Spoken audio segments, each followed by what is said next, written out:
어느 순간부터 노후 준비란 말이 지겹게 들리기 시작했다. 귀에 못이 박히도록 들은 말인데도 여전히 남의 이야기 같고 아직은 멀게 느껴진다. 지금도 출근하고 월급이 나오니 하루하루 바쁜 일상에 쫓기다 보면 내일을 위한 준비는 항상 뒷전으로 밀리기 마련이다. 그런데 그 내일은 생각보다 빠르게 다가오고 있다. 특히 50대에 접어든 지금은 인생 후반전을 좌우하는 결정적인 시기다. 퇴직이라는 현실이 머지않은 시점에서 그간 미뤄온 준비의 공백은 무서운 결과를 가져올 수 있다. 노후란 갑자기 오는 것이 아니라 어느 날 문득 현실로 찾아오는 것이다. 준비되지 않은 은퇴는 자유가 아니라 생존의 싸움으로 이어지기 쉽다. 그 경계를 넘은 이들의 삶에서 우리는 중요한 교훈을 얻을 수 있다. 첫 번째 사례는 한때 IT 업계에서 인정받던 개발자 출신 박성준 씨 이야기다. 그는 대기업에서 25년 이상 근무하며 실력을 인정받은 중견 간부였다. 늘 바쁜 업무와 프로젝트에 치여 살다 보니 은퇴라는 개념 자체가 실감나지 않았다. 퇴직이 3년 앞으로 다가왔을 때 그는 처음으로 자신의 퇴직금 규모와 국민연금 수령 시기를 계산해봤다. 그러나 그 결과는 충격이었다. 연금은 아직 부족했고 퇴직금은 자녀의 대학 등록금과 대출 상환에 대부분 사용될 예정이었다. 급히 퇴직 후 자영업을 생각했지만 준비된 것은 아무것도 없었다. 결국 동네 배달 대행업체에서 시간제로 일하며 생계를 이어가고 있다. 난 분명 일할 때 인정받는 사람이었는데 은퇴하고 나니 쓸모없는 사람처럼 느껴졌다는 그의 말은 씁쓸한 현실을 보여준다. 능력과 경험만으로는 노후가 보장되지 않는다는 사실을 절감한 순간이었다. 두 번째 사례는 공무원으로 30년을 근무하다 퇴직한 김영희 씨다.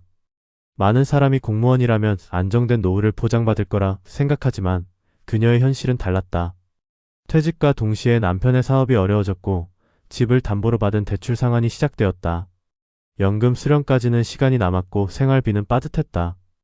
그녀는 경비원으로 일하고 있는 남편과 함께 마트에서 아르바이트를 시작했다. 처음엔 자존심이 상해 주위 사람들 눈을 피해 일했지만 어느 순간부터는 생계 앞에 체면이란 사치라는 걸 알게 되었다. 그녀는 공무원 퇴직이 노후 보장의 끝이 아니라 시작일 뿐이었다고 말한다. 꾸준한 수입원이 없는 노후는 누구에게나 위협이 될 수 있으며 직업의 안정성만으로 미래가 보장되지는 않는다는 점을 다시금 상기시킨다. 세 번째 사례는 자녀 교육에 올인하다 정작 자신을 돌보지 못한 이정호 씨의 이야기다. 그는 중소기업을 다니어 53세에 구조조정으로 퇴직했다. 막내 아들이 대학에 진학하는 시점이었고 퇴직금은 입학금과 생활비로 대부분 사용되었다.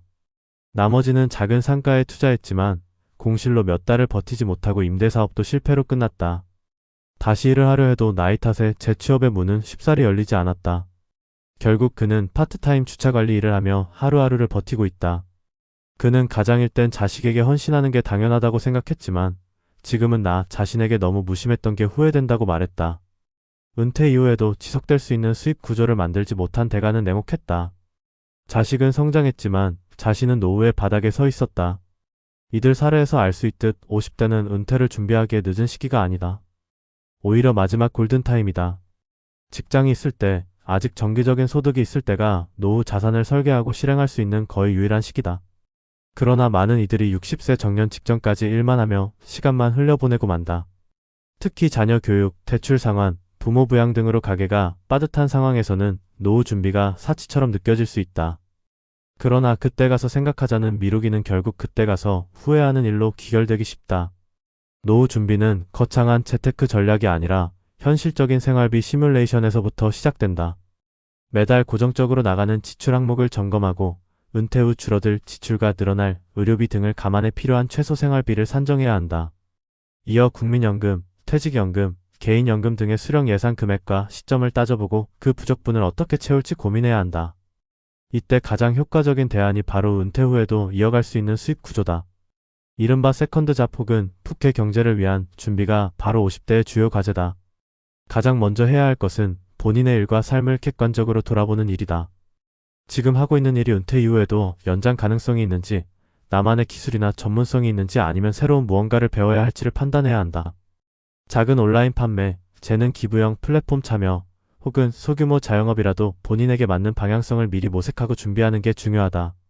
이제는 평생 직장이 아니라 평생 직업의 시대다. 직장은 떠나도 일은 계속되어야 한다는 인식 전환이 필요하다. 50대는 분명 바쁘고 여유가 없다.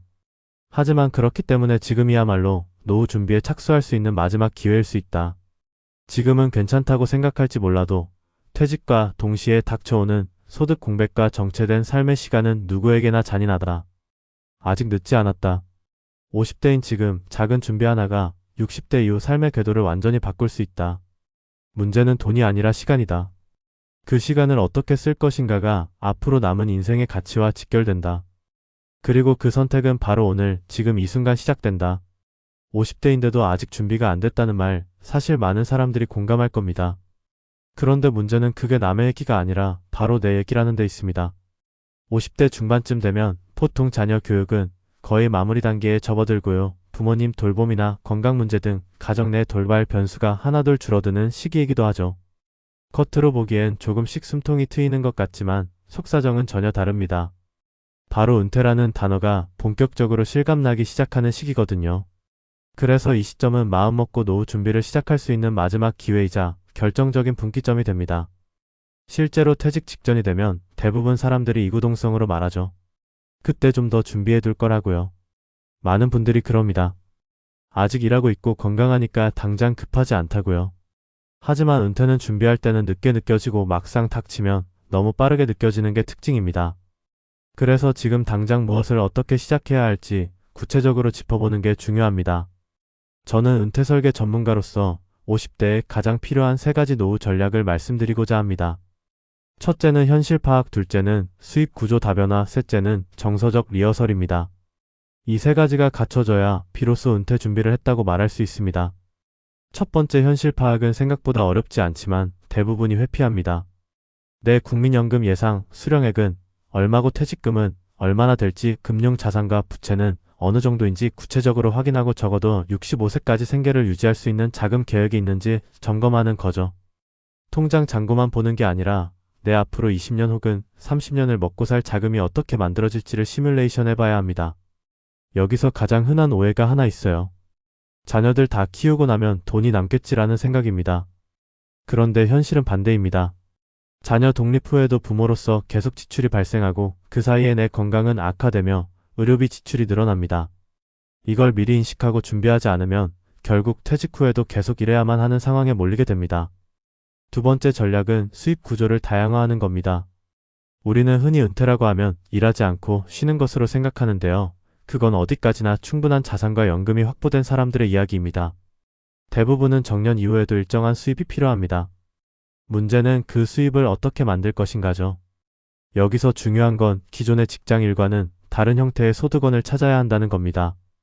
예를 들어 과거에 했던 일의 일부만 시간제로 이어간다거나 본인의 경험과 노하우를 온라인 강의로 만들어 제공하는 방식이 있을 수 있고요. 또는 전혀 새로운 업종에 도전할 수도 있습니다. 예전에는 상상도 못했던 다양한 플랫폼 기반 일자리도 많아졌죠. 쿠팡 플렉스처럼 단시간 일할 수 있는 물류일부터 시니어 전문 구직 사이트에서 연결되는 일거리까지 생각보다 많습니다. 문제는 그것들을 미리 알아보고 준비하는 의지가 있는가 하는 거예요. 한 가지 더 강조하고 싶은 건 반드시 소득과 취미를 연결해보라는 겁니다. 단순히 돈을 벌기 위해 억지로 하는 일은 오래가지 못해요. 하지만 내가 좋아하는 걸 수익화할 수 있다면 그것만큼 지속 가능한 수입원도 없겠죠. 예를 들어 요리 좋아하는 분이 반찬 가게를 열고요. 사진 찍는 걸 좋아하는 분이 출사 가이드를 하거나 블로그를 운영할 수도 있고요. 지금은 개인의 취향이 수입이 되는 시대입니다. 다만 문제는 그걸 60대 이후에 시작하면 늦다는 겁니다. 체력도 떨어지고 적응 속도도 느려지니까요.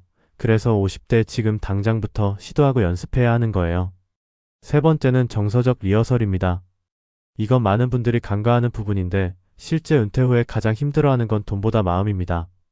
내가 더 이상 필요 없는 사람 같다는 느낌, 하루 종일 시간이 넘치는데 할 일이 없다는 허탈감, 가족과의 거리감 같은 문제들이 퇴직 후 몇 달 만에 몰려옵니다. 이건 사전에 시뮬레이션 해보는 것만으로도 훨씬 완화할 수 있어요. 예를 들어 퇴근 이후 시간을 어떻게 보낼지 일종의 퇴직 후 일과표를 작성해보는 겁니다. 그 안에는 운동, 산책, 독서 모임, 봉사활동처럼 정기적으로 나가서 사람을 만나고 몸을 움직이는 일들이 포함되어야 해요. 경제활동도 마찬가지입니다. 이래서 완전히 손을 떼는 게 아니라 내 속도에 맞게 일하는 습관을 들이는 거죠. 이걸 사전에 해보면 은퇴 후 충격이 훨씬 덜합니다. 결국 은퇴 준비란 지금의 삶을 복제하거나 연장하는 것이 아니라 완전히 새로운 인생의 판을 짜는 작업입니다. 그리고 그 시작점이 바로 50대입니다. 지금은 너무 늦은 것도 아니고 너무 이른 것도 아닌 가장 적절한 시기죠. 준비만 잘하면 은퇴 후의 삶이 훨씬 더 자유롭고 의미 있을 수 있어요. 단순히 돈이 있어서가 아니라 내가 원하는 삶을 주도적으로 설계할 수 있기 때문입니다. 마지막으로 드리고 싶은 말씀은 이겁니다. 지금 당장 모든 걸 완벽하게 할 필요는 없습니다. 하지만 방향을 잡고 한 발짝이라도 움직여야 나중에 후회하지 않습니다. 작은 실천이 모여 큰 변화를 만듭니다. 오늘 내가 커피 한 잔 대신 노후 관련 강의를 듣고요. 스마트폰을 들여다보는 대신 금융 자산 점검 앱을 설치하는 것부터가 시작입니다. 그렇게 한 걸음씩 나아갈 때 우리는 단순한 생존이 아닌 의미 있는 노후를 맞이할 수 있습니다. 준비는 더 이상 선택이 아닙니다. 50대인 지금 이 순간, 그것만이 진짜 여유의 시작입니다.